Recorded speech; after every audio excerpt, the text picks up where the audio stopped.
wabarakatuh. Alhamdulillah wa syukrulillah wa la hawla wa la quwata illa billah. Ayo talamid marhaban bikum fil madrasah sanawiyah Surya Buana Internet di Malang bil maddah al-aqidah wal akhlaq fi fasli ta'si wa fasli dars al-awwal ma ustaz mabrur. Tayyib, al-an hayya bina nabda bi qira'ati du'a at-ta'lim. Bismillahirrahmanirrahim. Raditu billahi robba wa bil islami dina wa bi Muhammadin nabiyya wa rasula. Rabbi zidni ilma warzuqni fahma.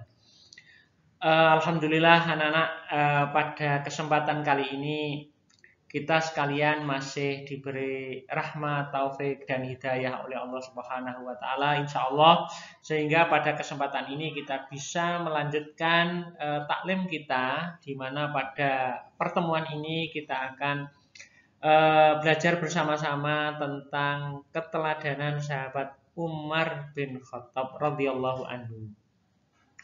Anak-anak sekalian, kalau kita mengingat atau menyebut kata-kata sahabat Umar bin Khattab, yang terngiang, yang tergambar dalam pikiran kita itu kayak orangnya itu galak gitu ya, tegas, galak, gagah, terus badannya tinggi, besar, dan seterusnya.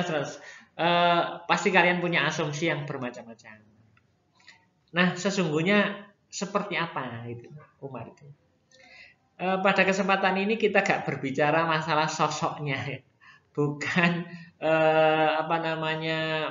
sosok individunya, artinya fisiknya bukan, tetapi ada sejumlah karakter yang sangat mulia yang bisa kita teladani bersama-sama.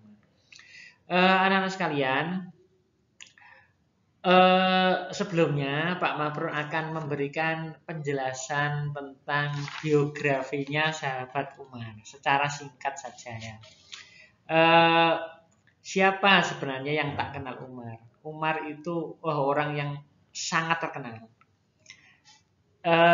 Beliaunya adalah khalifah kedua setelah Abu Bakar. Dan Umar ini termasuk menjabat sebagai khalifah itu cukup lama, walaupun tidak selama Utsman bin Affan, tetapi agak lama juga ya. Anak-anak sekalian, Umar itu merupakan khalifah kedua setelah Abu Bakar As-Siddiq yang dijuluki sebagai Al-Faruq. Al-Faruq itu pembeda. Beliaunya mampu membedakan mana yang benar dan mana yang salah dengan sikap ketegasannya. Oleh karena itu wajarlah kalau Rasulullah memberikan gelar Al-Faruq kepada sahabat Umar. Umar bin Khattab itu lahir di Mekah tahun 583 Masehi di Jazirah Arab. Beliau wafat pada tanggal 25 Dzulhijjah tahun 23 Hijriah atau 3 November tahun 644 Masehi.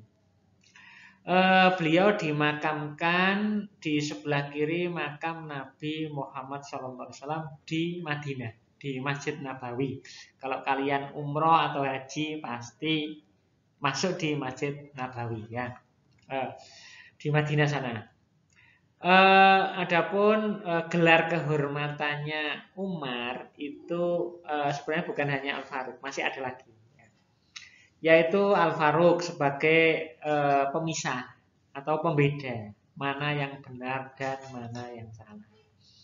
Ada lagi gelar yang disebut Amirul Mukminin, yaitu pemimpin orang-orang yang beriman. Itu adalah gambaran singkat tentang profil sahabat Umar. Selebihnya nanti kalian bisa membaca sendiri di internet atau di YouTube atau di berbagai macam literatur yang ada. itu lebih banyak lagi. Karena keterbatasan waktunya, maka Pak Mabrur hanya menjelaskan, memberikan pancingan saja agar kalian penasaran, terus kalian bisa mencari tambahan pengetahuan. Ya, anak-anak sekalian, karena terbatasnya waktu, maka Pak Mabrur di sini hanya ingin menyampaikan kira-kira bentuk-bentuk keteladanan apa dan cara meneladaninya seperti apa. Itu aja. Selebihnya kalian cari sendiri ya di literatur yang banyak sekali di internet atau di buku-buku lain.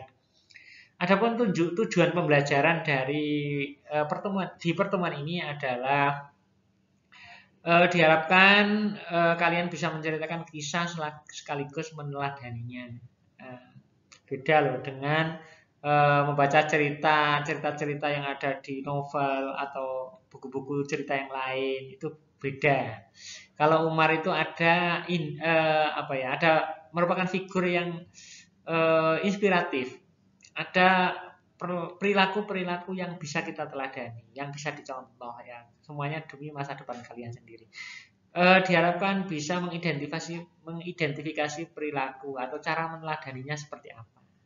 Sifatnya apa saja dan diidentifikasi sifat dan kepribadiannya seperti apa ya. Anak sekalian, di depan kalian ada sejumlah gambar ya. Ini Pak Mabrur nyari-nyari gambar. Pak Mabrur juga nggak tahu apakah ini Umar sesungguhnya atau tidak. Tapi ketika kita nyari gambar tentang Umar, yang muncul itu seperti ini. Tentu yang kita ambil bukan gambarnya ya, bukan gambarnya. Makna di balik gambar itu yang Pak Mabrur maksud tampilkan di sini itu bukan gambarnya, bukan gambar orang terus ketok galak gitu bukan, atau orang memegang pedang terus kayak bengis gitu bukan. Jadi yang dimaksud gambar ini, Pak Mabrur menampilkan gambar itu maksudnya adalah makna di balik gambar. Pasti kalian sudah bisa mereka-reka, bisa menebak. Itu adalah simbol keberanian. Nah, itu yang dimaksud. Simbol ketegasan, simbol keadilan. Itulah yang dimiliki oleh sahabat Umar bin Khattab. Tentu adil dan bijaksana dalam mengambil keputusan, tentu berani dalam menegakkan kebenaran, dan tegas dalam bersikap, tidak setengah-setengah, tidak apa ya istilahnya itu, betul-betul tampak tanggung jawabnya. Itulah makna di balik gambar. Jangan diambil gambarnya begitu aja, bukan. Tapi ada gambar, ada makna yang tersirat di balik gambar. Insya Allah gambar ini bisa mengarah kepada pembelajaran kita, makna atau lebih fokus pada muatan utama yang akan kita bahas ya. Anak-anak sekalian, alurnya adalah ini. Tentang kisah keteladanannya Umar, kisahnya, kemudian cara meneladaninya, hikmahnya apa, terus perilaku apa yang bisa kita teladani. Itu anak-anak ya. Anak-anak sekalian, ini yang dimaksud Pak Mabrur tadi itu. Ada beberapa keteladanan yang bisa kita ambil. Nah, caranya nanti dulu. Yang pertama adalah bahwa Umar bin Khattab itu adalah sosok yang hidupnya sangat sederhana dan rela berkorban. Kalian pasti sudah pernah mendengar ada sebuah cerita bahwa di wilayah kekuasaannya Umar bin Khattab itu ada salah seorang Yahudi. Jadi dia tentu bukan Muslim. Dia penasaran. Karena apa? Tanahnya, rumahnya itu dirampas, diambil alih oleh sejumlah orang-orang atau rakyat yang orang Muslim merampas, mengambil secara paksa tanah dan rumah milik orang kafir tadi itu. Karena dia rakyat biasa yang tidak bisa berbuat apa-apa, maka otomatis ia melepaskan dan memberikan. Akhirnya dengan jiwa penasarannya, dia punya keinginan.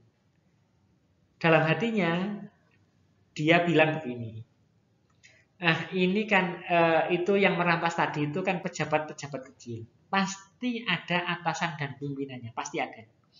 Saya dengar-dengar pimpinannya itu namanya Umar bin Khattab. Orangnya katanya tegas, bijaksana dan adil.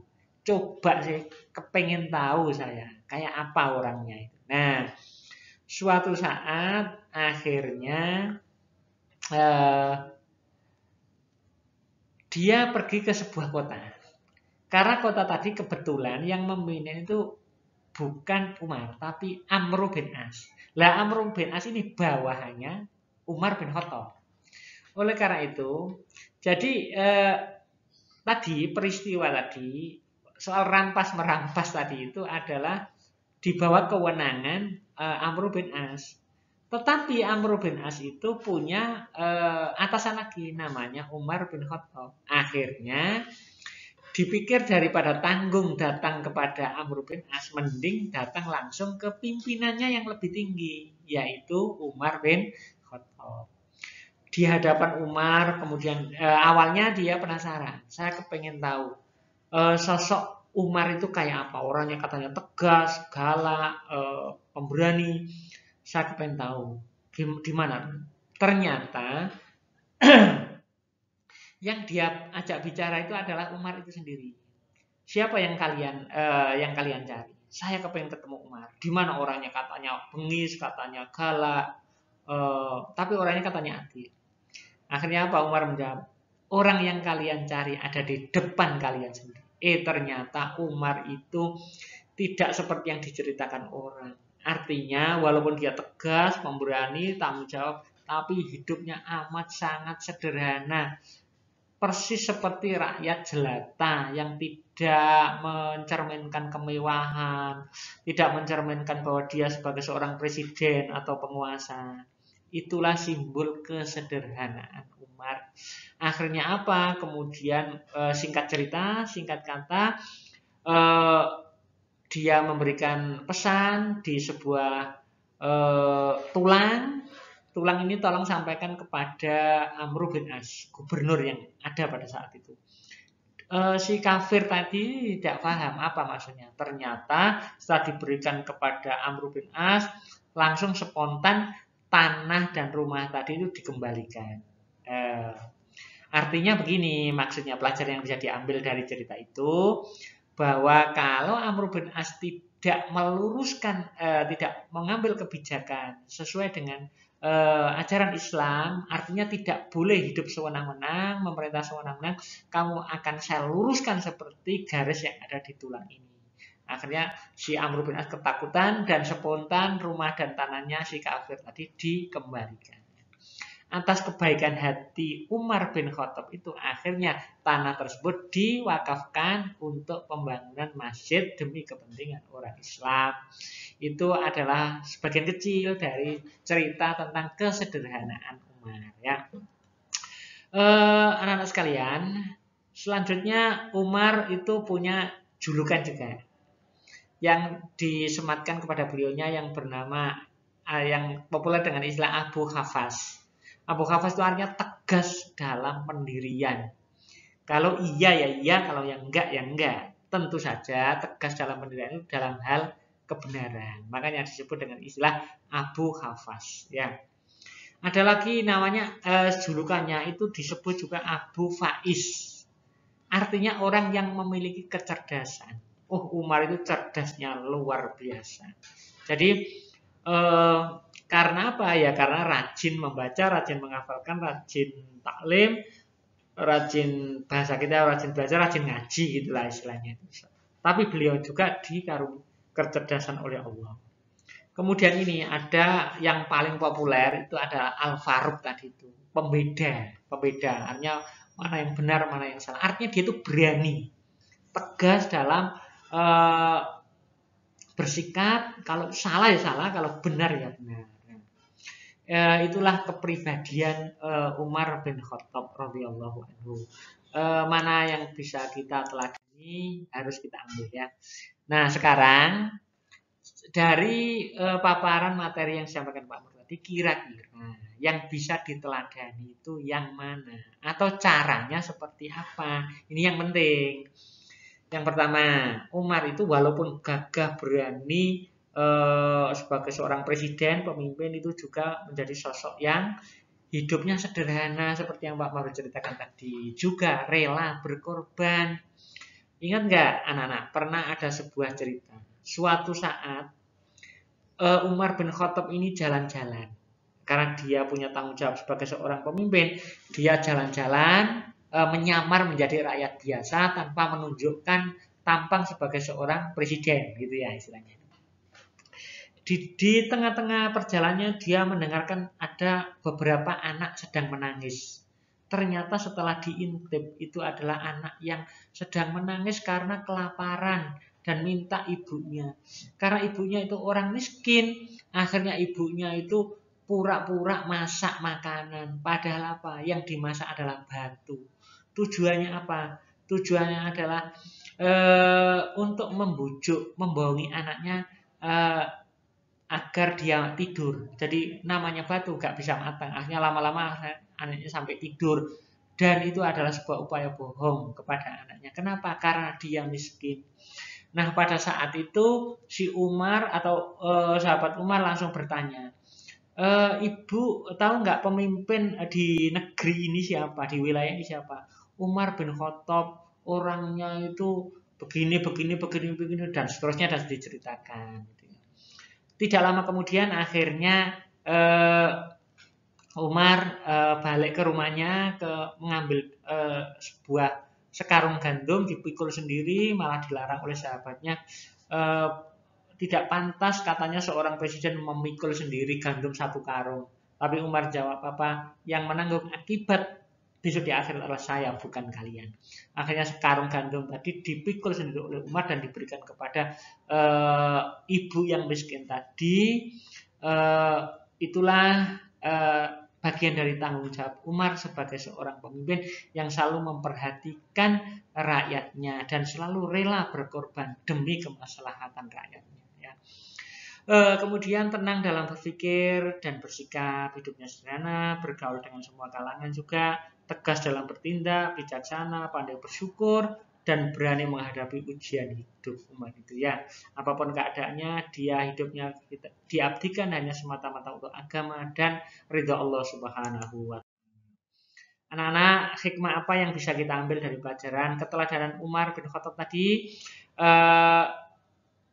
Insya Allah kalau kita meneladaninya, kita akan menjadi pribadi yang cinta ilmu, bisa menambah pengetahuan, menjadi pribadi yang suka berjuang di jalan Allah, melatih diri berpikir luas, bersikap tegas, dan bertindak adil. Kita juga akan menjadi pribadi yang ikhlas dan hidup sederhana, menjadi pribadi yang jujur, amanah, dan bertanggung jawab di setiap keadaan. Ya, demikian pesannya Umar dalam salah satu kata-katanya itu ada begini. Hasibu anfusakum qabla an tuhasabu.